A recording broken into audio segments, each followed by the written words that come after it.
Hey guys, I am finally, after so many requests and so many years, making a new and updated video about my bread. So if you're new to my channel, welcome. My name is Alana. I would love for you to like this video and subscribe and check out this recipe. So let me just give you a quick little bread baking history.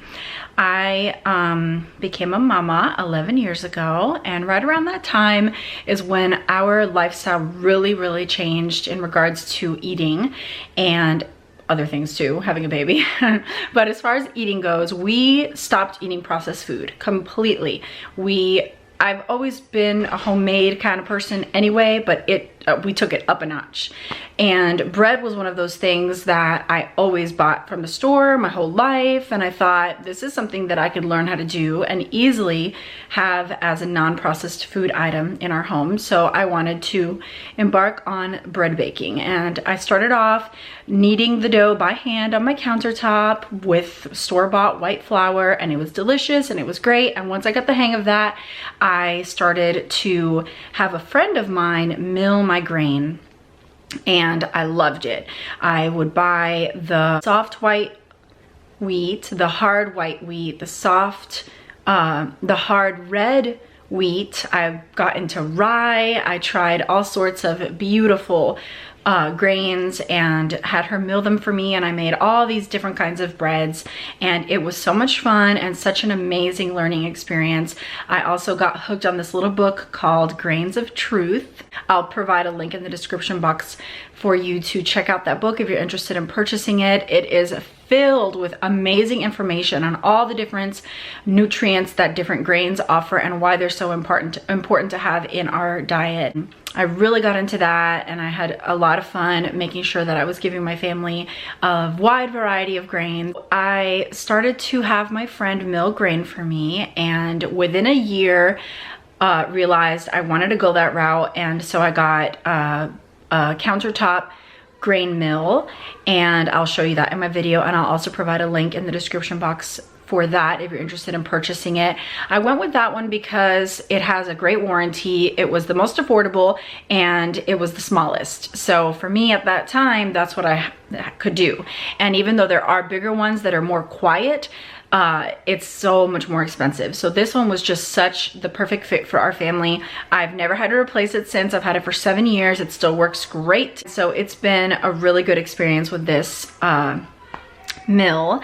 I also got, someone gave me a bread machine, so I used that for a little while, but then I got a KitchenAid for my 10-year anniversary, and I'll post that in the link as well. If you don't have a KitchenAid and you think you don't need one, oh my goodness, they are amazing. I make all sorts of things with my KitchenAid, bread being one of them. So I use it at least 3 times a week. So it's definitely an amazing kitchen gadget. Every woman should have one.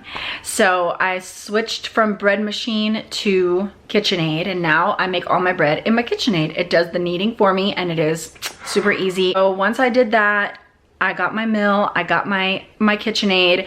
It's pretty much been the same since then. It's been about 6 years that I've been making bread the same way. Yes, I have different recipes, but you know how even if you have a bunch of recipes for something, you always just go to that go-to recipe. Today, I'll be sharing with you my go-to recipe. It's the one I make the most often.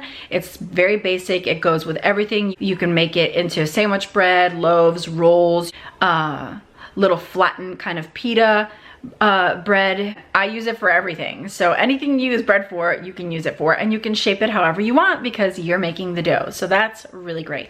So even though I've been baking for about 9-10 years, baking my own bread, I am sure that if a professional baker saw this video, they would have all sorts of critiquing to do, and that's fine. The reason why this video hopefully will encourage you is, number 1, to make your own food at home with no processed ingredients.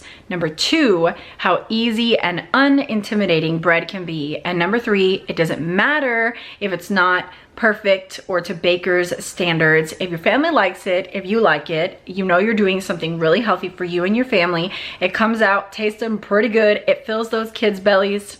then it's okay. It doesn't have to be perfect. And so I want you to not feel the intimidation of bread. It is intimidating, and like anything that's new, you have to get the hang of it. And once you do, it's like easy. So I hope this recipe is encouraging to you. Let me know if you try it. Leave any questions or comments in the comments below. You want to start off with a good active dry yeast. I use a non-GMO organic one that I purchased from Azure Standard. I simply put 2.5 teaspoons or so of yeast directly into my KitchenAid mixing bowl. I then add about 2 tablespoons of granulated sugar, and sometimes I use honey depending on what kind of bread I'm making. To this, I add about 2 cups of warm water, and then you simply whisk it together and let it sit for about 10 to 15 minutes to let the yeast activate.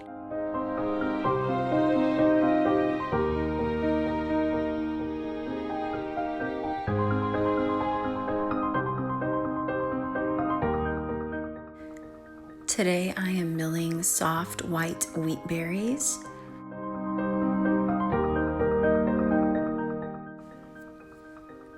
I simply scoop up the wheat berries and load my mill. I'll probably do about 8 to 12 cups of wheat berries, which will give me plenty of flour for my bread today, with a little leftover to store in my cupboard for future baking.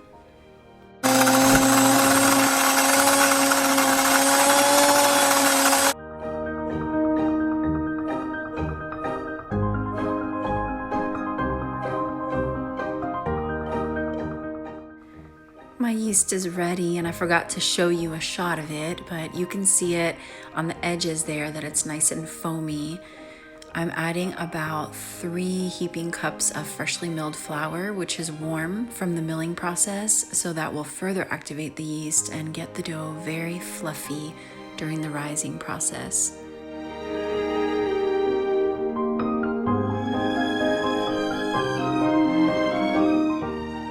I attach my bread hook or my dough hook, and it does all the work for me.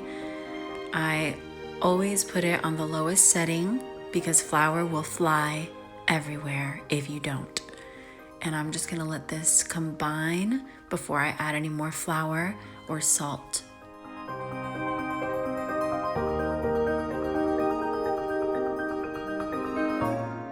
Now that that's combined, I'm gonna add a couple more cups of flour and continue to mix it. I'll also add some oil at this point.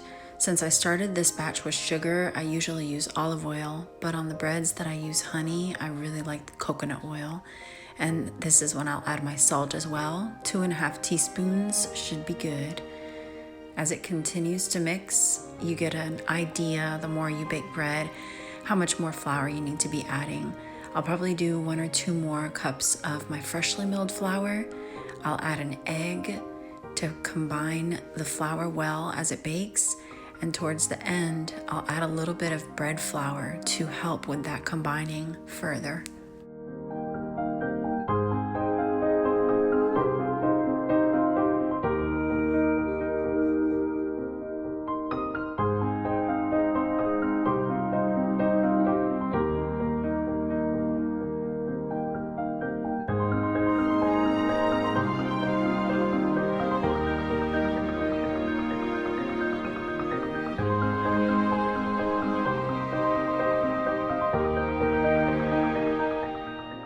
This is when it's really important to pay attention to the consistency of your dough.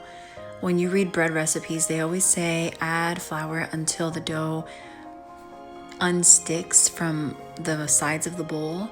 I think if you wait until it's not sticking to the sides of the bowl, you usually have added too much flour, and then you end up with a very dense bread. I like to where it still sticks just a little to the sides of the bowl, and then you come out with a much fluffier bread, especially when you're milling your own grain.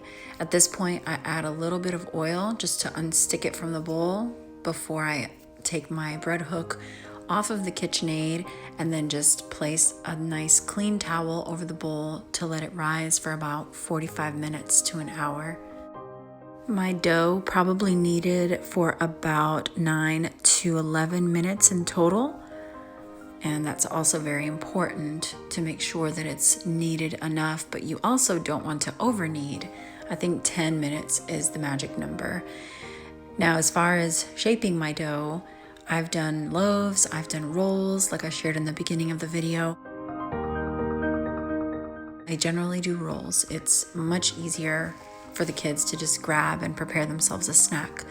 So when I shape my dough, I always wet my hands a little with some olive oil or coconut oil after I have preheated the oven. And today I'm actually doing 32 rolls, but sometimes I'll do 8, sometimes I'll do 16.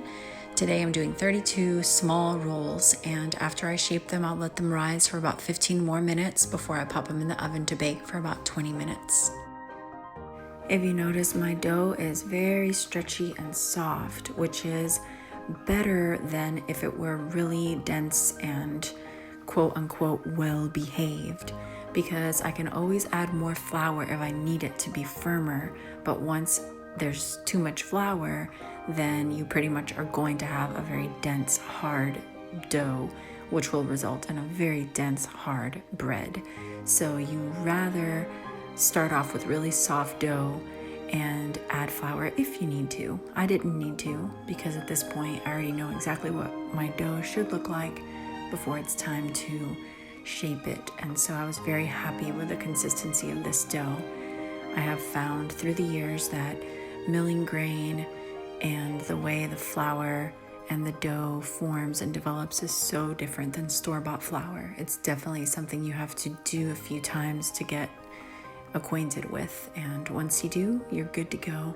Not to say I don't ever mess up my bread. I do sometimes. I think the worst mistake you can make with bread is to forget the salt. Who would have thought bread without salt is literally unedible? It is so bad.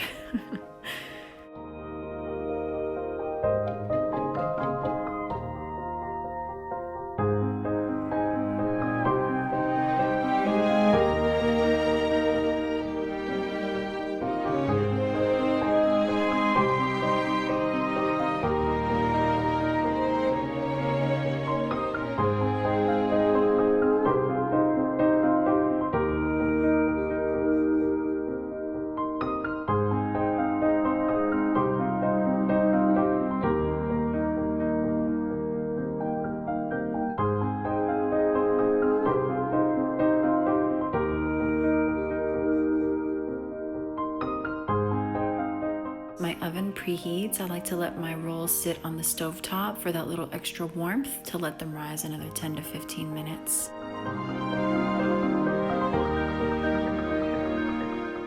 Then I soak my bowl and dough hook in warm water for several hours till all that dough is totally soft and pretty much melted at the bottom. I highly recommend washing your dough bowl and dough hook with a paper towel versus your sponge. It really gets sticky and messy and kind of ruins your sponge.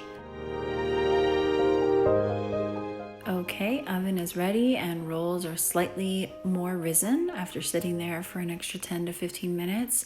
I'm popping them in the oven for 20 minutes.